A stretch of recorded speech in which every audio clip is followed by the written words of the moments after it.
जय श्री राम, जय सीताराम। दोस्तों, जो स्त्री इस दिन बाल धोती है उसके 7 जन्मों तक धन की कमी रहती है। अगर आप भी ये गलती करते आ रहे हैं तो आज इस वीडियो को देखने के बाद अपनी इन गलतियों को सुधार लेना। आप सभी को बता दें कि दोस्तों, शास्त्रों के अनुसार कुछ वार ऐसे होते हैं जिस दिन स्त्रियों को बाल भूल कर नहीं धोने चाहिए, जिससे कि उनका घर कंगाल होता है। तो आज की इस वीडियो में यही जानकारी आप सभी के साथ शेयर करेंगे, परंतु उससे पहले स्त्रियों से जुड़ी कुछ महत्वपूर्ण बातें आपको बता देती हैं। दोस्तों, सूर्यास्त के समय घर की बहू बेटी, यहाँ तक कि घर की गाय को भी हम जिसका दूध पीते हैं, जिसे हम लक्ष्मी देवी कहते हैं, उसे भी घर से बाहर ना जाने दें, क्योंकि बहू बेटी और गाय ये लक्ष्मी का स्वरूप होती है। इसलिए हमारे घर की लक्ष्मी हमारे घर में ही रहे। संध्या के समय ऐसा होता है, जब गाय भी चरकर आती है तो वो भी अपने घर में ही आती है। पशु पक्षी सब अपना ठिकाना ढूंढते हैं, यानी कि शाम के समय अपने अपने घर यानी कि अपने अपने घोंसले में जाकर बैठते हैं। परंतु आजकल का फैशन हो गया है कि शाम के समय बहू बेटियां घूमने जाती हैं और खूब पैसे खर्च करती हैं। दोस्तों, शास्त्र कहता है कि शाम के समय अगर भिक्षुक भी अगर मांगने को आ जाए तो उसे कुछ ना दे, और घर की बहू बेटियां घूमने जाती हैं, रुपए पैसा खर्च करती हैं। ऐसे में जो घर की बहू बेटियां घूमने जाती हैं, पैसे खर्च करती हैं, उन घर में हमेशा गरीबी देखने को मिलती है। शाम के समय घर की चौखट पर बहू बेटियों को भूल कर भी नहीं बैठना चाहिए। इससे शरीर में बीमारियां आ जाती हैं। चाहे कितना भी आप डॉक्टर को दिखाएं, परंतु वो बीमारी जा ही नहीं सकती और वह बीमारी जीवन पर्यंत रहती है। अगर आपके साथ में ऐसा होता है तो आज मैं आपको एक बहुत ही सुंदर सा उपाय बताऊंगी जो आपकी इन बीमारियों को दूर कर देगा। परंतु दोस्तों, उसके साथ साथ जो नियम आपको बताए जा रहे हैं उन नियमों का पालन करना भी बहुत जरूरी है, तभी आप बीमारियों को दूर कर सकती हैं।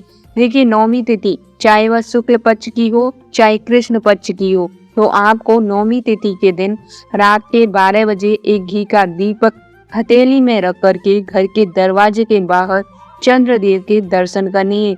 आपकी रोग बीमारियां इस दीपक में से चंद्रदेव के दर्शन करने मात्र से दूर हो जाती हैं। अब जान लेते हैं महिलाओं को कौन से दिन बाल नहीं धोने चाहिए, जिससे कि घर में धन की कमी ना आए। वैसे तो आजकल महिलाएं मॉडर्न बनती जा रही हैं और वह हर किसी दिन बाल धो लेती हैं, वह बिल्कुल भी विचार नहीं करती। परंतु आपने देखा होगा, पहले के जमाने में महिलाएं बहुत ही विचार करती थी और सोच समझ करके बाल धोती थी, यानी कि उनको शास्त्र भले ही ज्ञात ना हो, परंतु उनको थोड़ी बहुत जानकारियां जरूर पता होती थी, भले ही उन्होंने शास्त्र पढ़े हो या ना पढ़े हो। परंतु दोस्तों, शास्त्र हमारा क्या कहता है, तो आइए जान लेते हैं। वो स्त्री इस दिन बाल धोती है वह 7 जन्मों तक पैसे की कमी का शिकार बनी रहती है, उसके घर की गरीबी दूर नहीं जाती। दोस्तों, वैसे तो गुरुवार और एकादशी के दिन बाल धोने की मनाही होती है। आजकल ऐसा फैशन बन गया है कि लोग इन वारों को नहीं देखते हैं, तो इसलिए गुरुवार और एकादशी के दिन तो भूल कर भी बाल नहीं धोने चाहिए।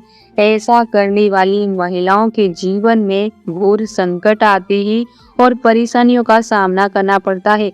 ऐसी महिलाओं के ऊपर माँ लक्ष्मी नाराज होती है और उस घर में धन की हानि होने लगती है। लोग किसी भी समय स्नान कर लेते हैं, लेकिन शास्त्रों की माने तो स्नान को अधिक महत्व दिया गया है, क्योंकि स्नान करने से शरीर शुद्ध होता है। जब तक शरीर शुद्ध नहीं होता तब तक कोई कार्य सफल नहीं होता, ना ही पूजा पाठ सफल होती है। शास्त्रों की विधि से स्नान करते समय, बाल धोते समय हमें कई प्रकार के लाभ प्राप्त होते हैं, परंतु आप अगर इसे शास्त्रों की विधि अनुसार करते हैं तो ही आपको लाभ प्राप्त होते हैं। सुहागिन महिलाओं को अमावस्या, एकादशी और पूर्णिमा के दिन अपने बाल नहीं धोने चाहिए। इससे महिलाओं को एक दिन पहले बाल धोने चाहिए। ऐसा करने वाली महिलाओं के घर में रोग बीमारियां बनी रहती हैं। दोस्तों, त्योहार पर बाल तो भूल कर नहीं धोने चाहिए। अगर महिलाएं एकादशी, अमावस्या और पूर्णिमा के दिन बाल धोती हैं तो उनके जीवन में दरिद्रता छाई रहती है। माँ लक्ष्मी नाराज होती है, क्योंकि अमावस्या और पूर्णिमा के दिन चंद्रमा उच्च और नीच स्थिति में रहता है। महिलाएं सोमवार के दिन बाल धो सकती हैं, वहीं मंगलवार के दिन महिलाओं को बाल नहीं धोना चाहिए। ऐसा करने वाली महिलाओं के पति पर संकट आते हैं। जो महिलाएं बुधवार को बाल धोती हैं, उनके जीवन में खुशहाली आती है। साथ ही गुरुवार को भूल कर बाल धोने नहीं चाहिए। अगर आप गलतीवश गुरुवार को बाल धो लेती हैं, तो भी आपके घर में धन की कमी होती है और घर में कलह कलेश बढ़ता है, पति की उम्र कम हो जाती है। शुक्रवार को बाल धोने वाली महिलाएं शुक्रवार को बाल धो सकती हैं, क्योंकि शुक्रवार का दिन माँ लक्ष्मी का दिन होता है। इस दिन बाल धोने वाली महिलाओं के ऊपर माँ लक्ष्मी प्रसन्न होती ही और अपनी कृपा दृष्टि बनाए रखती है। साथ ही शनिवार के दिन स्त्रियों को बाल नहीं धोने चाहिए। ये दिन भगवान शनि देव को समर्पित होता है। इस दिन ना तो बाल धोएं, ना ही नाखून काटें। ऐसा करने वाली महिलाओं से शनि देव रुष्ट हो जाते हैं। इसलिए आपको इन दिनों में सोच विचार कर ही आपको यह काम करने चाहिए। जैसा कि मैंने आप सभी को आज सप्ताह के 7 वारों के बारे में बताया, आपको किस दिन बाल धोने हैं, किस दिन बाल नहीं धोने हैं। उम्मीद करते हैं कि आपको मेरे द्वारा दी गई जानकारी से संतुष्टि मिली होगी। वीडियो पसंद आए तो वीडियो को लाइक करें, शेयर करें। चैनल पर नए हैं तो चैनल को सब्सक्राइब करना बिल्कुल न भूलें। मैं मिलती हूं आपको नेक्स्ट वीडियो में।